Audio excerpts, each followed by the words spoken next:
ওই Robert Lawrence কুনের কথা বললাম, যিনি ওই 325টা থিওরির কথা বলছেন, উনি সেখানে বলছেন যে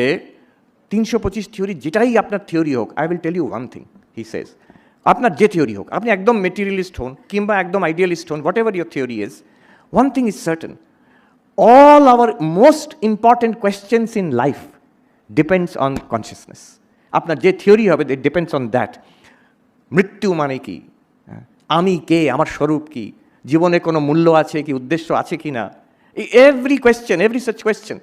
মৃত্যুর পরে কিছু থাকে কি না, every such question depends on what answer you give to what is your theory of consciousness.